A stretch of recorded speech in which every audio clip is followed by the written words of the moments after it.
Heavenly Stories.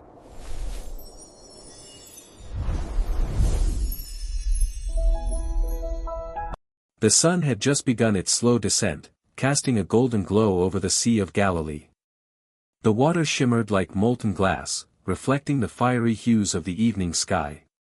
The disciples, weary from a long day of ministry and miracles, were guided by Jesus to get into a boat and cross to the other side, leaving him behind on the shore. There was a quiet determination in their movements, a kind of silent trust, though none of them truly knew what awaited them in the coming hours. Among them, Peter stood near the bow, gazing at the rippling water, feeling both the weight of responsibility and the pull of restless curiosity. The boat rocked gently as it drifted away from the shore. The wind whispered through the sails, teasing at their nerves, while the water lapped softly against the hull. The disciples exchanged glances, a mix of tired smiles and silent questions. "It's a long night ahead," one of them murmured, adjusting the oars, "but the stars are clear, maybe tonight will be calm." Peter, ever the bold one, stared at the horizon, imagining what it would be like to move beyond the safety of the boat. He had seen Jesus perform wonders before, but the idea of stepping into the unknown, of walking across the water itself, lingered in the back of his mind. Meanwhile, Jesus climbed the hillside alone, seeking solitude to pray. The wind played with his hair, and the scent of the wild grass filled the air. He looked out over the water at the small figures of his disciples, so close yet so distant, and his heart swelled with a mix of compassion and purpose. He knew the storm was coming, not just the wind and waves, but the fear and doubt that would grip the hearts of those he loved. Night fell like a velvet curtain, draping the world in shades of deep blue and silver. The first hints of a storm whispered across the water, and the gentle lap of waves against the boat grew into a persistent rhythm. Shadows lengthened, twisting and turning with the shifting moonlight. The disciples' chatter faded, replaced by the sounds of the approaching night and the faint, eerie whisper of the wind. Something was stirring, a tension in the air that made hearts pound and palms sweat. Peter's gaze flicked nervously to the dark horizon, a shiver of anticipation running down his spine. And then, as if the world itself held its breath, the storm announced its presence. The waves began to rise, crashing against the sides of the boat, tossing them gently at first, then with increasing force. The disciples gripped the edges, their knuckles white, their muscles straining against the rhythm of the angry water. Peter's heart raced, not with fear, not yet, but with a kind of electric anticipation, the thrill of something miraculous waiting just beyond the ordinary. The golden sky faded, replaced by ominous gray clouds, and the once gentle wind now howled like a restless spirit across the open sea. From the shore, Jesus watched, his eyes filled with understanding, knowing that the coming trial was not just about the storm outside, but about the storms within, doubt, fear, faith, courage. And in that moment, the stage was set. Something extraordinary was about to happen, something that would test the limits of belief and push the disciples to the edge of the impossible. Peter's restless gaze lingered on the horizon, unaware that the night would soon demand everything from him, challenging him to step out into the unknown and confront his deepest fears. The waves roared louder. The boat pitched and swayed. And somewhere in the distance, something miraculous began to stir, something that would change everything. The night had deepened, and the gentle lapping of the waves had turned into a relentless roar. The wind whipped across the Sea of Galilee, tugging at the boat with invisible hands, tossing it side to side as if testing the disciples' courage. The sky, once golden, was now a tumultuous canvas of slate-gray clouds, streaked with flashes of distant lightning. Rain began to spatter, cold and stinging, and the air was thick with the scent of wet earth and salt. Every breath felt heavier, and every movement required effort. Inside the boat, the disciples fought against exhaustion and fear. Their muscles ached from rowing, their eyes strained against the darkness, and their hearts trembled with the growing intensity of the storm. Peter's hands were slick with sweat and rain as he gripped the edge of the boat, knuckles pale and shaking. Waves slammed against the hull, spilling icy water over the deck, drenching them to the bone. For the first time, the reality of their vulnerability hit them. They had trusted the boat to carry them safely, yet the storm seemed intent on proving otherwise. "This wind, it's like nothing I've ever felt," murmured one of the disciples, voice trembling. It's alive." His words hung in the air, swallowed immediately by the howl of the storm. Another shouted a prayer, but it sounded small, fragile, almost desperate. Peter's eyes scanned the darkness, looking for some kind of landmark, anything familiar, but the horizon was an endless blur of shadow and water. Fear began to gnaw at him, a stark contrast to the bold excitement he had felt earlier. The storm was more than physical, it was testing something deeper, their faith, their courage, the trust they had in the teacher they left behind on the shore. And then, he saw it. A figure, moving across the water. At first, Peter thought his eyes were deceiving him. The wind tore at his hair and rain streaked his vision, but there it was, someone walking on the waves themselves. Panic surged through the boat. "It's a ghost," one of the disciples cried, his voice cracking with terror. Their hearts raced, their fear sharpened by the unknown. Every instinct screamed to row harder, to flee, to survive. Peter's pulse thumped in his ears. He felt a strange mix of awe and fear, his mind spinning. Could it really be? Could it possibly be him? The figure's presence exuded calm, even in the chaos, a steady light cutting through the storm. Peter squinted, searching for certainty, his soul stretched thin between hope and disbelief. The wind seemed louder, the waves taller, yet somehow, amidst the chaos, the figure radiated a quiet command. The storm intensified. Rain pelted down like stones, and the boat heaved violently. The disciples shouted to each other, voices lost in the wind. Peter's heart hammered, but something inside him stirred, a deep, almost reckless hope. That figure, it wasn't a ghost. It couldn't be. The presence, the power, the undeniable peace surrounding him, this was Jesus. Then came the words, cutting through the tempest, "Take courage. It is I, don't be afraid." The voice was calm, strong, unwavering, carrying over the roar of the wind. Relief and wonder washed over Peter, a mixture of astonishment and sudden clarity. The storm hadn't ended, but now, he saw the possibility of something miraculous, something beyond ordinary understanding. And as he stared, the wind howled, the waves crashed, and the figure drew closer.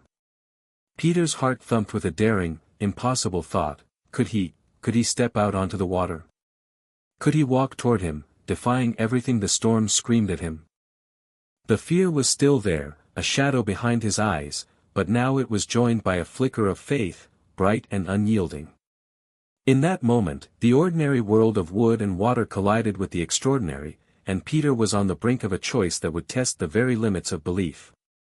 The rain tore across Peter's face, stinging his eyes, but he couldn't look away. The figure on the water drew closer, unwavering, serene, each step defying the violent waves.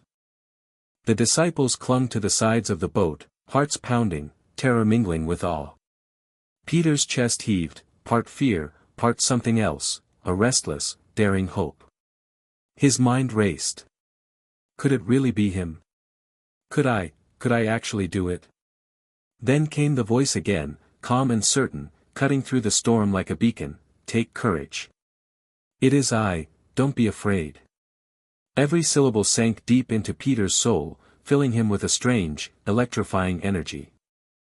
It wasn't just a voice, it was a command, an invitation, a promise. Peter swallowed hard, his breath visible in the cold night air. Something inside him ignited. Impulsively, wildly, he shouted, "Lord, if it's really you, tell me to come to you on the water." The storm raged around him, but in that instant, the fear in Peter's heart collided with faith, and a daring courage took root. Jesus extended a hand toward him, steady, unshakable. The world seemed to pause. Peter's eyes locked on that hand, on the calm certainty in his gaze, and for the first time, he truly believed that the impossible could become possible. He stepped toward the edge of the boat, toes gripping the slick wood, heart hammering like a drum. The waves crashed against the hull, the wind tore at his cloak, but Peter's eyes never wavered. He lifted his foot, and it held. The water, liquid and chaotic, cradled him instead of swallowing him. A gasp escaped his lips as he realized, he was walking. He was walking on water. The disciples inside the boat shouted, half in terror, half in awe. Their voices were lost in the roar of the wind, but Peter barely heard them. Every step he took was a battle between faith and doubt. The waves surged beneath him, relentless, and yet, he moved forward. Each step was a heartbeat, a prayer, a declaration of trust. The cold rain soaked him through, the wind tried to throw him off balance, but his eyes never left Jesus. And then the storm seemed louder, angrier, daring him to fail. Peter's heart wavered for a split second as he noticed the waves crashing around him, the water rising to meet his ankles, then knees. Panic bubbled up, whispering, "You can't do this. You're human. You'll sink." But Jesus' calm gaze met his, steady and unwavering, and Peter took another step, holding on to the impossible. The world was a blur of gray water and black sky, but Peter felt something else, something transcendent. His heart was alight with awe. He could almost hear the whispers of the wind speaking to his soul, "Faith is more powerful than fear. Hope stronger than doubt." And in that moment, he understood. To step into the impossible, he only had to trust. But the storm wasn't finished testing him. A sudden gust of wind whipped across the water, stronger than anything before, and Peter's confidence wavered. His heart pounded. His eyes darted down at the tumultuous water beneath his feet. Suddenly, the waves didn't seem like a playground for miracles, they seemed like a trap, ready to pull him under. Fear surged through him, and for the first time, he felt himself faltering. "Lord, save me," he cried, a mixture of desperation and trust. The words carried over the wind and rain, raw and urgent. And in that heartbeat, Jesus was there, reaching out, holding him steady, lifting him above the chaos. The miraculous had begun, and Peter was learning the hardest lesson of all: faith is a choice, courage is a step, and even the boldest heart can falter. Yet in that faltering, the hand of Jesus was stronger, gentler, and unshakably sure. For a fleeting moment, Peter felt invincible. The water beneath his feet held him up as if it were solid ground, and he could almost hear the whisper of the wind as if it were cheering him on. His heart raced with exhilaration, a wild joy surging through him. He was walking on water, truly walking. Every step he took brought him closer to Jesus, and for the first time, the impossible felt real. The storm still raged, the wind screamed, and the waves clawed at him, but Peter felt alive, fearless, unstoppable. And then, he noticed it. The waves. They were no longer just obstacles, they seemed enormous, monstrous, threatening. The spray lashed at his face, icy and relentless. Rain stung his eyes. The wind pushed him, and the water rocked beneath his feet. Doubt crept in, like a shadow snaking through his heart. Am I really doing this? Can I trust that I won't sink? The fear that had been lurking in the background surged forward, pressing hard against the excitement he'd felt just moments ago. Peter's breath caught in his throat. His eyes darted from the raging waves to Jesus, who stood unwavering, calm, and steady amidst the chaos. For a heartbeat, he wavered. The solid ground he had known, the boat, the familiar shore, the safety of ordinary life, called to him. His foot slipped slightly, water splashing over his ankle, and a cold shiver ran through his body. Panic bubbled, overwhelming reason. I can't do this. Lord, save me, he shouted, the words raw, urgent, desperate. The storm roared louder, and for a moment, it felt as if the heavens themselves were testing the limits of his faith. His hands flailed, grasping at the empty air, the water threatening to swallow him whole. Every instinct screamed to sink back to safety, to abandon the impossible, to give in to fear. And then, strong, unwavering, immediate, Jesus reached out his hand. It was as if the storm had nothing to say against that touch, that grasp. Peter felt himself lifted, steadied, supported by something far stronger than the waves, far firmer than the wind. Jesus' eyes met his, calm and full of unshakable love. "You of little faith," he said softly, almost like a whisper amidst the roar of the storm, "why did you doubt?" Peter's chest heaved. He realized, with a mix of awe and humility, that it wasn't the waves that had been the greatest threat, it was his doubt. The wind, the rain, the darkness were nothing compared to the fear that lurked inside his own heart. And yet, in that very moment, the power of faith, even a flicker of it, had kept him above the waters. The disciples watched from the boat, jaws tight, hearts racing. They had seen the impossible unfold, Peter walking, then faltering, then being lifted. A mixture of fear, relief, and awe coursed through them.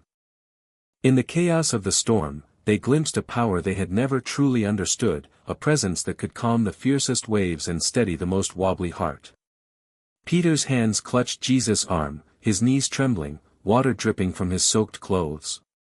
He realized he had been both reckless and brave, foolish and faithful. The storm still raged around them, but inside Peter, a spark had been lit, a spark of courage, of trust, of understanding that faith was not the absence of fear but the willingness to step forward despite it. And as the waves continued their furious dance, Peter and Jesus returned to the boat together. Every heartbeat in the vessel was a mixture of relief, wonder, and awe. The impossible had happened. Fear had nearly won, but faith had proven stronger. The storm began to relent, as if the night itself had exhaled. The wind softened, the waves settled, and the once turbulent sea became a mirror of the star-studded sky above. Raindrops still clung to the boat, sparkling in the faint moonlight like tiny diamonds, but the terror of moments before had faded into a profound calm. Peter, soaked to the bone, still clutched Jesus' hand, his heart pounding, not from fear this time, but from awe. The disciples stared, wide-eyed, at what they had witnessed. Words failed them. The storm had shown them not just nature's fury, but the unimaginable power and presence of the one they followed. Peter's chest heaved, his spirit trembling between relief and amazement. He glanced at Jesus, whose gaze was serene, filled with an unwavering depth of love and understanding. "Truly," Peter whispered, almost to himself, "you are the Son of God." The words felt small against the enormity of what had just occurred, yet they carried the weight of transformation, a declaration born from the soul. As the boat drifted back toward calmer waters, the disciples were silent at first, each lost in their own reflections. Some stared at the receding waves, their eyes tracing the patterns in the water that moments ago had threatened to engulf them. Others looked at Peter, marveling at his boldness, his momentary faltering, and the way he had been lifted. Every face bore the mark of the extraordinary, a silent acknowledgement that they had glimpsed the divine in the chaos of the storm. Peter finally let go of Jesus' hand, kneeling briefly in the boat, still shaking. His courage had been tested, his faith stretched to its limits, and he had discovered something eternal, that true faith is not blind, it is a choice made in the midst of fear. He had stepped out onto the water, walked amidst the impossible, faltered, and been saved. And now, the lesson settled deep within him, clear and unshakable. The disciples, inspired and awed, bowed their heads together. There was no hesitation, no questioning in their hearts this time, only recognition, worship, and an unspoken vow to remember this night forever. "Truly," one of them breathed, voice thick with reverence, "you are the Son of God." And the others echoed the sentiment, voices trembling, yet strong in their conviction. The storm had been fierce, terrifying even, but it had revealed something far more powerful, the presence of God, the miracle of faith, and the courage to step into the unknown. Peter's gaze drifted back to the dark horizon, still rippling with waves, and he realized something profound: storms will come, doubts will rise, and fear will always lurk at the edges of the heart. Yet, in every storm, there is a choice, to surrender to fear or to reach out and trust. Tonight, he had chosen faith, and it had carried him above the raging waters. The memory would never fade, it would be a compass in the dark nights of his life, a reminder that courage is born not from safety, but from the willingness to step forward even when the world seems against you. The boat finally floated into calm waters, the disciples' oars moving gently as if guided by something greater than themselves. The night sky stretched endlessly above, stars shining like witnesses to what had occurred. Peter, exhausted but alive with wonder, sat back, letting the cool air dry his soaked clothes. He thought of the waves, the wind, the moment of fear, and the steady hand of Jesus that had saved him. And in that quiet, reflective moment, he understood, faith is a journey, sometimes terrifying, always challenging, but never without the guiding hand of the one who calls us forward. The disciples remained silent for a long while, letting the experience sink deep into their souls. The storm had passed, but its lessons lingered: courage, trust, and the miraculous power of faith. And as the boat drifted peacefully under the calm, starlit sky, Peter knew, without doubt, that this night would echo in his heart forever, a story of wonder, fear, courage, and the unshakable presence of Jesus. The Sea of Galilee grew quiet that night, but the story of Peter's steps upon the water never did. It echoed through generations, whispered across centuries, and carried into the storms of countless lives. Because the truth is, storms are not confined to seas. They live in hearts, in families, in uncertain futures. They rise in the form of fear, doubt, loneliness, and pain. And just like Peter, each of us finds ourselves in the middle of nights when the winds howl and the waves crash, when faith feels small and fear feels overwhelming. Picture it, the darkness pressing in, the roar of circumstances threatening to sink your hope. Bills pile up, relationships strain, health falters, dreams feel unreachable. The boat of your life rocks in the storm, and you wonder if you'll make it through. It's in those moments that the story of Peter becomes more than just history, it becomes a mirror. We see ourselves in his trembling hands, his shaky steps, his desperate cry for help. We know what it feels like to want to step forward but to feel the weight of fear dragging us under. And yet, just as on that night, a voice still calls through the storm. Calm, strong, and unwavering, take courage. It is I. Don't be afraid. It's the voice of hope when despair claws at your mind. It's the voice of strength when your knees are weak. It's the hand reaching out when you're sinking under doubt, reminding you that faith isn't about never feeling fear, it's about choosing to trust anyway. Faith is not a guarantee that storms won't come. In fact, storms are inevitable. But faith is the courage to step out, even when logic screams you shouldn't. It's daring to take a step toward the impossible, believing that the one who calls you is greater than the waves that threaten you. Just as Peter walked, faltered, and was saved, we too are lifted when we cry out, Lord, save me. This story isn't just about Peter's failure, it's about his courage. He was the only one who stepped out of the boat. The others stayed behind, clinging to safety, but Peter risked it all. Yes, he doubted. Yes, he sank. But he also walked on water. He experienced the miracle that only comes when you take the risk of faith. And when he failed, he found that Jesus' hand was already there, ready to catch him. Maybe your storm looks different. Maybe it's anxiety whispering in your ear. Maybe it's a broken relationship or an uncertain future. Maybe it's the fear of stepping into something new, something unknown. Whatever your storm, the lesson is the same: don't let doubt drown you. Lift your eyes. Fix them on the one who calms seas. The waves may roar, the winds may howl, but his presence never falters.